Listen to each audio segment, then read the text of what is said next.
Irmãos, abre nossa Bíblias em 1 Pedro, capítulo 2. Eu vou ler o capítulo 1, irmãos, versículo 22 primeiro.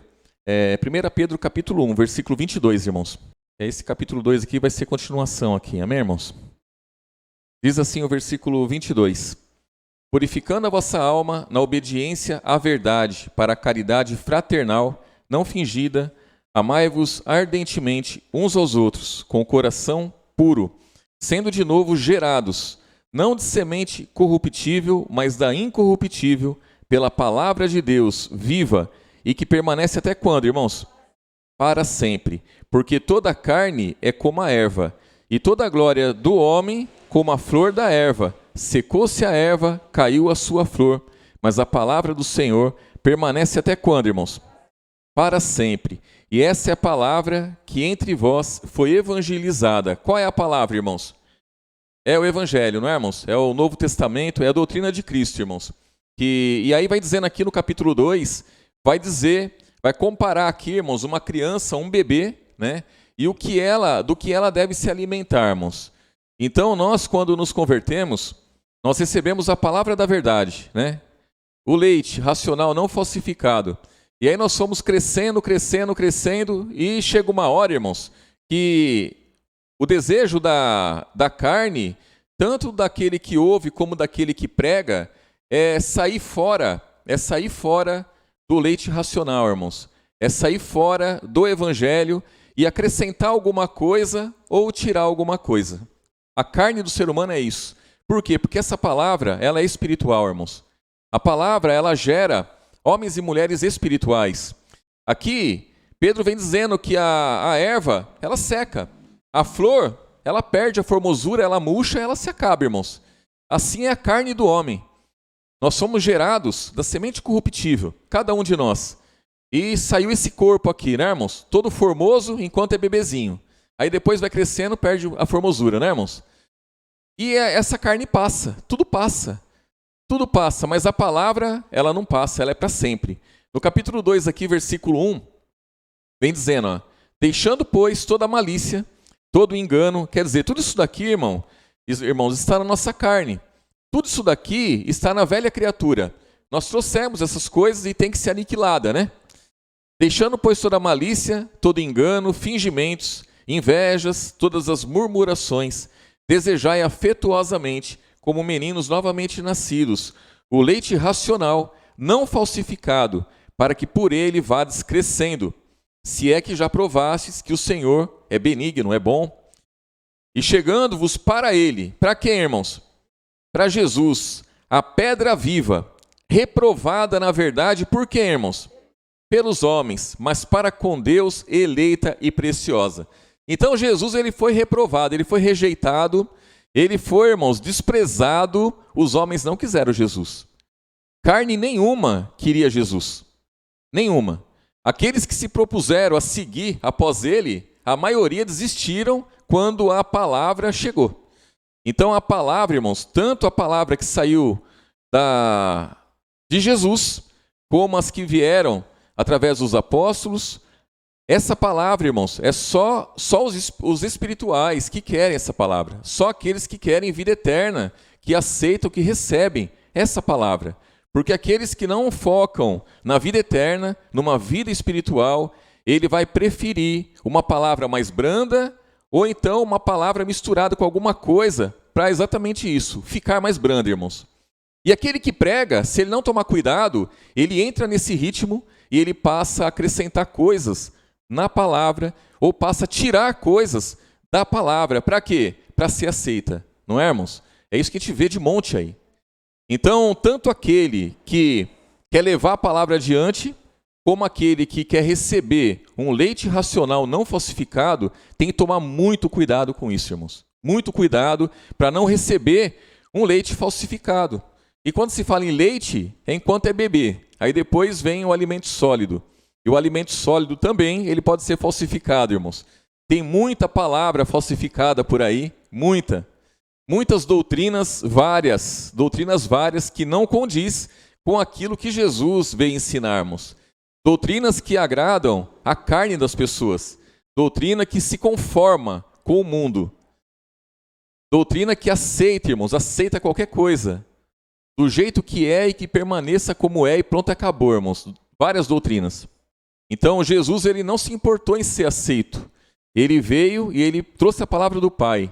E conosco não é diferente. Aí diz aqui, ó, versículo 5, né? Ó, vós também, como pedras vivas, sois edificados, casa espiritual, sacerdócio santo, para oferecer de sacrifícios espirituais agradáveis a Deus. Por quem, irmãos? Por Jesus Cristo. Então, o sacrifício que nós oferecemos deve ser sacrifícios espirituais. Mas para oferecer sacrifícios espirituais, eu tenho que ser espiritual. Eu tenho que ter uma vida espiritual, tenho que receber uma palavra espiritual para eu oferecer sacrifícios espirituais. Porque você vê as pessoas oferecendo sacrifícios de tolo, irmãos. Sacrifícios que não são espirituais, não tem nada a ver com o espírito. E elas oferecem e querem receber algo em troca por aquilo que ofereceu. E nós não. Nós, quando recebemos essa palavra, irmãos, há uma transformação em nós, é gerada em nós novas criaturas, e essa nova criatura, que é espiritual, ela oferece sacrifícios espirituais. Então, nós também, como pedras vivas, irmãos, assim como Jesus é uma pedra viva, nós também, como pedras vivas. Versículo 6, ó.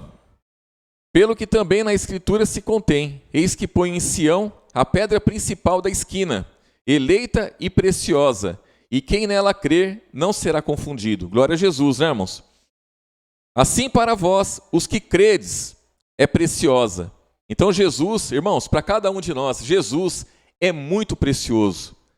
É o nosso Senhor, é o nosso Salvador, é Ele que nos conduz, é Ele que nos consola, é Ele que nos ajuda. Porque quando se fala em Espírito Consolador, se fala em Jesus. Quando se fala em Espírito Santo, irmãos, aquele que nos conduz em toda a verdade, é Jesus. Então Jesus, nós adoramos Jesus. Nós valorizamos Jesus. Mas, né, irmãos? Mas para os rebeldes, a pedra que os edificadores reprovaram, essa foi a principal da esquina. Uma pedra de tropeço, rocha de escândalo para aqueles que tropeçam. Aonde, irmãos? Na palavra, sendo desobedientes para o que também foram destinados. Por que foram destinados, irmãos? Porque existe dois destinos. Existe um destino que leva homens e mulheres à vida eterna. Existe um destino que leva homens e mulheres à perdição. Então, quando a pessoa ela crê em Jesus, ela está destinada a onde, irmãos? Quando ela crê em Jesus, ela está destinada à vida eterna. Quando ela não crê em Jesus, rejeita Jesus, ela está destinada a quê? Inferno. Quem crê nele não é condenado, mas quem não crê já está. Então existe um destino, existe um curso, o mundo, e as pessoas seguem nesse curso, seguem nesse destino. E aí, as pessoas acham que esse destino, quem decide é Jesus. Ah, Jesus que mandou a pessoa para o inferno.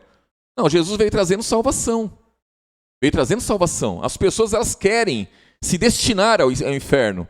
Elas querem se destinar ao lago de fogo, irmãos. Porque elas não querem, elas rejeitam a pedra de esquina. A pedra de esquina, a pedra principal, irmãos. A pedra que, por ela, as coisas se alinham. Por ela, por essa pedra de esquina, as coisas se acertam. Por essa pedra de esquina, o alinhamento é certo, irmãos. Né? É certo.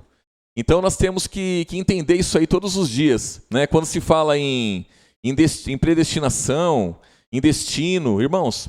Aí diz aqui, ó, versículo 8, né? Ó, e uma pedra de tropeço, rocha de escândalo para aqueles que tropeçam na palavra, sendo desobedientes para o que também foram destinados. Mas vós sois geração eleita, sacerdócio real, nação santa, povo adquirido. Para quê, irmãos?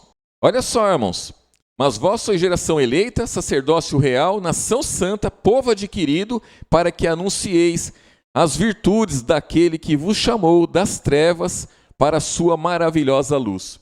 Irmãos, imagina que no passado, lá atrás, os anjos, eles tinham uma missão.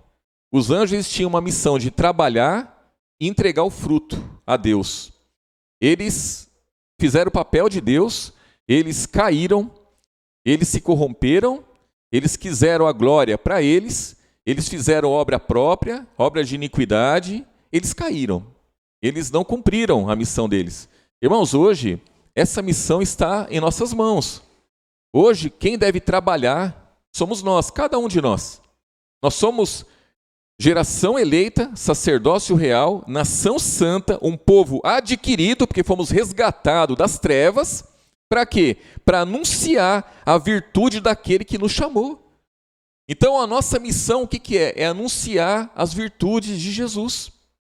A nossa missão é ser luz do mundo, sal da terra. É a nossa missão. Cada um de nós. Então, nós somos cartas vivas. Então, os homens, quando olham para nós, irmãos, eles têm que enxergar em nós algo diferente. Algo diferente. Quando nós levamos a palavra, junto com a palavra, vem o testemunho. Vem o testemunho. Qual é o nosso testemunho, irmãos?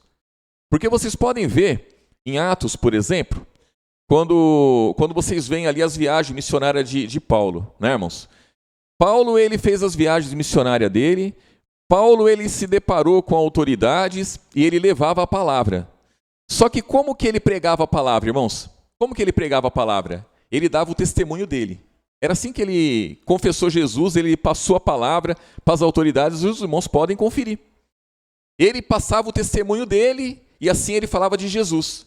Ele falava que ele tinha sido perseguidor da igreja, ele falava de onde Jesus tinha tirado ele. Então esse era o testemunho de Paulo. De onde Jesus tinha tirado ele e o que ele era naquele momento, a quem ele servia e o que ele esperava. E nós, irmãos, da mesma forma, de onde nós viemos? De onde nós fomos tirados? Quem éramos nós? Quem somos hoje? Hoje nós somos novas criaturas, hoje nós somos gerados pela palavra da verdade, hoje nós anunciamos as virtudes daquele que nos tirou das trevas, aquele que nos chamou das trevas, que nos resgatou, irmãos. Então hoje nós anunciamos Jesus, e esse é o nosso papel, essa é a nossa missão.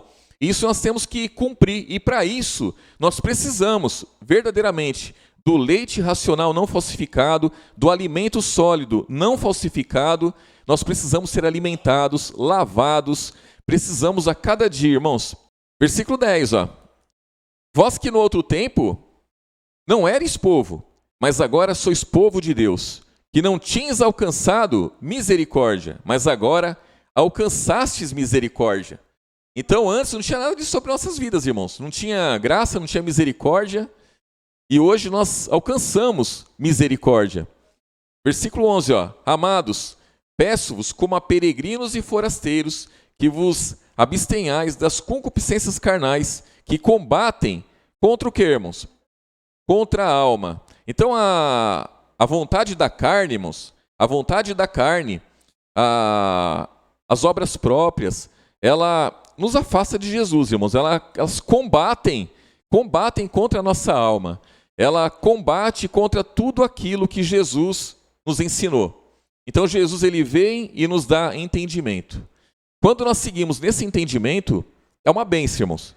Nós crescemos, Jesus é glorificado através de nossas vidas, nós enfrentamos as lutas e vencemos, enfrentamos as tribulações, nós seguimos adiante.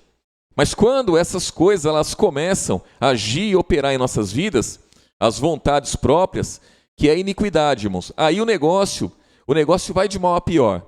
Além de nós não confessarmos Jesus, não anunciar as virtudes daquele que nos chamou das trevas, além de não anunciar, nós ainda negamos aquele que nos chamou das trevas. Então a nossa missão não é pouca, irmãos, nós temos uma missão muito importante e não é simples de cumprir. Versículo 12, tendo o vosso viver honesto entre os gentios. Irmãos, quando fala em gentios hoje, são aqueles que não conhecem a Cristo, não conhecem a Jesus. Então nós temos que ter um viver honesto entre eles. O que é um viver honesto? Quando falam viver honesto, não é aquele que não rouba, não mata e não se prostitui. Não é isso, irmãos. Porque eu, antes de me converter, eu me considerava honesto. Porque eu não praticava essas coisas. Então eu achava que eu era honesto e que eu estava tudo certo, irmãos. Diante dos homens, eu era honesto. Mas diante de Deus, não.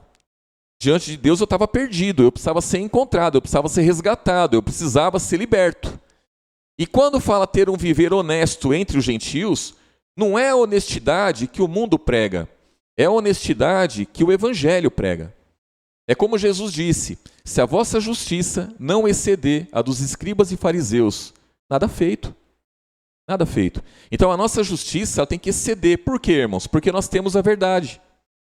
Então, se no mundo o homem que não trai a mulher, ele é honesto diante do mundo e diante da sua esposa, diante da sua família, com o cristão é diferente. Jesus disse que não é se deitar com ela, mas nem olhar. Então, para ver o que o Evangelho nos propõe. O Evangelho nos propõe algo mais excelente. Então, a referência que nós temos de honestidade se chama Jesus Cristo. Não é mais meu pai. Eu tinha uma referência, meu pai, segundo a carne, de homem honesto.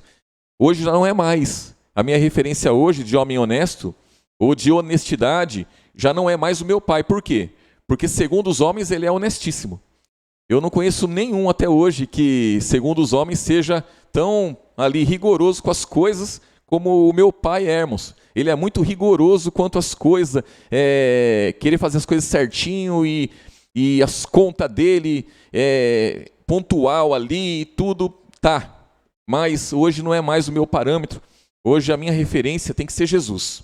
Ah, mas você nunca vai ser como Jesus. Não importa, irmãos. Não importa. O importante é que a palavra diz que eu tenho que batalhar. Eu tenho que buscar a cada dia ser igual a Ele, ser imitador dele.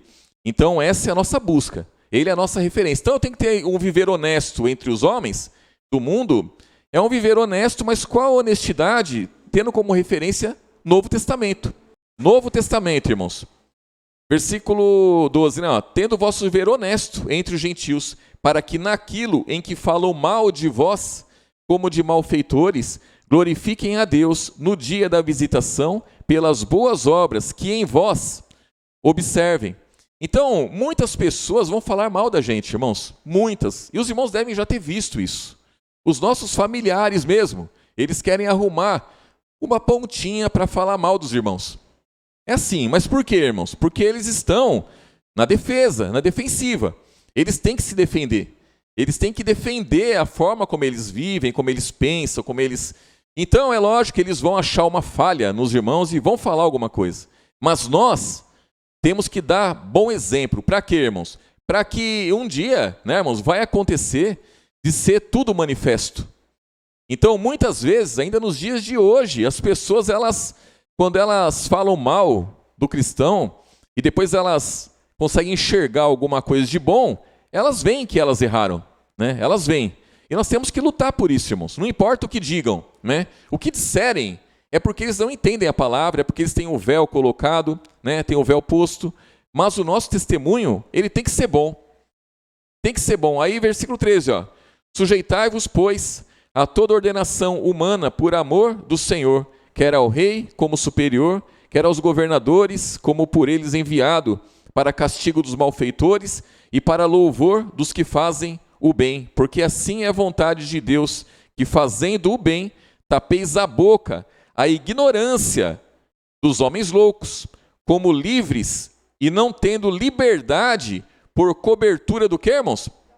Da malícia, mas como servos de Deus. Olha que coisa, irmãos. Então, nós temos hoje uma liberdade. Nós somos chamados à liberdade. Mas essa liberdade não pode ter como cobertura a malícia. Então, eu sou livre. Tá, eu sou livre, mas até que ponto eu sou livre? Eu sou livre até o ponto que a minha carne quiser ditar regras. A hora que a minha carne quiser ditar regras, acabou a liberdade. Aí eu sou servo. Sou servo. Isso eu não posso me esquecer nunca, irmãos. Nós somos servos de Jesus. Nós somos livres para servir a Ele. A nossa liberdade é para isso. A nossa liberdade é para anunciar as virtudes daquele que nos chamou das trevas para a sua maravilhosa luz. A nossa liberdade não pode ter como cobertura a malícia. A nossa liberdade não pode ter como cobertura a nossa carne, porque ela não está debaixo das nossas vontades. A nossa liberdade não está debaixo do nosso eu. A nossa liberdade ela está acima de todas as coisas. Então ela não tem ninguém e nada sobre ela. Então a nossa liberdade, irmãos, é para confessar Jesus. É a justificação que ele nos dá. A justificação que ele nos dá pela fé, né? Romanos 5, essa justificação nos traz uma liberdade, mas é justificado pela fé. Acabou a fé, acabou a justificação. Acabou a fé, acabou a liberdade. Já não tem mais liberdade. Então, o que nos mantém, irmãos, é a fé. É entendimento da palavra, entendimento da verdade. É essa palavra pura e verdadeira fluindo em nosso ser a cada dia. Então, aqui diz que nós temos que nos sujeitar a toda a ordenação humana. O que é a ordenação humana, irmãos? É o governador, é o presidente da república, são as autoridades, é tudo isso.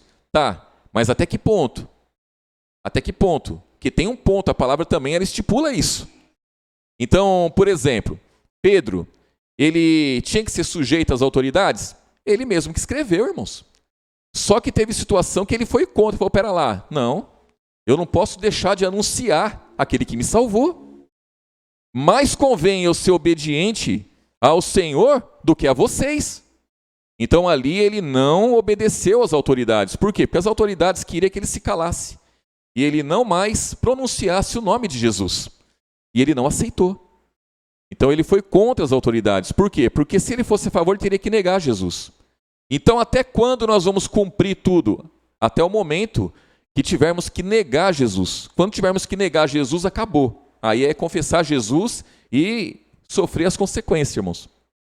Sofrer as consequências. Então, o cristão tem que ter isso em mente. Não pegar, né, irmãos, usar isso aqui, por exemplo, eu tenho que ser sujeito às autoridades. Então, o que as autoridades ditam, eu vou cumprir, pronto, acabou. Na época da pandemia, o prefeito lançou um decreto e tem que fechar as igrejas e não vai ter mais culto, né, irmãos? E aí as igrejas, para não tomar multa, fecharam as portas. E nós não fechamos as portas, irmãos. Nós mantivemos a igreja aberta, as duas, e ficou aberta mesmo, e tivemos culto, e não perdemos nenhum culto, irmãos. Nenhum culto. Não, nada de mal aconteceu a ninguém, deu tudo certo, né, irmãos? Graças a Deus, e estamos de pé. Estamos de pé. Então, eu trabalhava, irmãos, na época, e eu via os bar abertos, eu via tantas coisas abertas, irmãos, e eles não tinham nem efetivo para cobrar tudo isso. Eles não tinham nem efetivo para fechar todos os comércios. Então, muitas vezes, passavam uma viatura e falavam, tem que baixar as portas, tem que fechar. Aí fechava, a viatura ia embora e eles erguiam de novo a porta. E era assim. E todos levaram dessa forma aí. Por quê? Porque eles não queriam ficar sem ganhar o dinheiro deles. E nós, irmãos, nós temos fé. A nossa fé ela tem que ser mantida. A nossa comunhão ela tem que ser mantida. A nossa comunhão com Jesus ela tem que ser mantida. Então, não é a autoridade, irmãos, que vai barrar o nosso culto. Se não é aqui, vai ser em outro lugar, mas vai ser, tem que ser. Tem que ser. Mas é uma pandemia. Então, se vier várias pandemias, acabou a igreja, irmãos.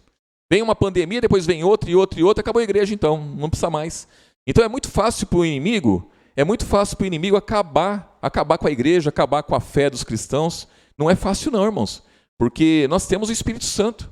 Nós temos a palavra da verdade e nós não temos que nos sujeitar àqueles que querem fazer com que neguemos Jesus. E aí diz aqui, versículo 16 de novo, como livres e não tendo liberdade por cobertura da malícia, mas como servos de Deus. Honrai a todos, amai a fraternidade, temei a Deus, honrai ao Rei. Então, irmãos, honrai a todos. Nós temos que amar a fraternidade, irmãos. O amor fraternal, o amor de família. Nós temos que valorizar todas essas coisas. Nós temos que seguir adiante todos os dias, sem olhar para trás, sem olhar para os lados, olhando unicamente para Jesus, que é autor e consumador da fé. Aquele que deu a vida por nós, aquele que pagou o preço que ninguém podia pagar, irmãos. Ninguém podia pagar. E não há nada nesse mundo, irmãos, nada nesse mundo que seja mais importante do que aquilo que Jesus nos garante. Não é nem que ele nos promete, que ele nos garante. Porque a palavra está aqui, nós cremos nela. É a nossa base de fé, irmãos. O Novo Testamento, ele nos dá grandíssimas e preciosas promessas. E essas promessas, elas são como o nosso capacete, irmãos. Essas promessas é o que nos mantém firmes e nos guarda, não é, irmãos? Porque quando vem uma luta grande, o que vai prevalecer? As promessas. Nós temos promessas boas. Quando vem uma tribulação, quando vem uma tentação, nós temos que ter essa palavra não falsificada, porque muitos falsificaram já e estão pregando por aí. Palavra falsificada, E as pessoas, elas recebem, irmãos. Recebem a palavra falsificada, porque a palavra falsificada, a aparência é boa. A aparência é boa, fala-se de Jesus de forma bonita, eles mostram Jesus, né, bonito ali, só que não é a palavra da cruz, irmãos. Não é Jesus crucificado. Não é Jesus aquele um que falou, ó, eu não tenho onde reclinar a cabeça. Não é esse. Não é esse que eles pregam. Eles pregam o Jesus que cura, eles pregam o Jesus que ressuscita, eles pregam o Jesus que expulsa demônios, eles pregam o Jesus que morava à beira-mar, eles pregam Jesus que tinha um pai que era carpinteiro, e naquela época o carpinteiro ganhava muito mesmo, e eles acham isso na história. Então Jesus era rico. Jesus era rico, ele foi morar à beira-mar, porque o pai dele era carpinteiro, e na época a carpintaria era bom, era um emprego bom, então eram poucos que tinham, ele ganhava bem, não sei o que, tal, e faz... Irmãos, isso aí é o leite falsificado para aqueles que estão querendo se converter. E é um alimento sólido falsificado também para aqueles que já estão na palavra, irmãos. Então nós não podemos nos enganar com essas coisas. Nós temos que... O nosso alimento, irmãos, é o Novo Testamento, é Jesus, mas é Jesus crucificado. É o Jesus que ele veio trazer uma palavra espiritual, ele veio trazer um alimento espiritual para nós, ele veio nos trazer armas de guerra, irmãos, armas de guerra para uma batalha espiritual, para podermos vencer e naquele dia ser encontrados de pé, irmãos. Amém?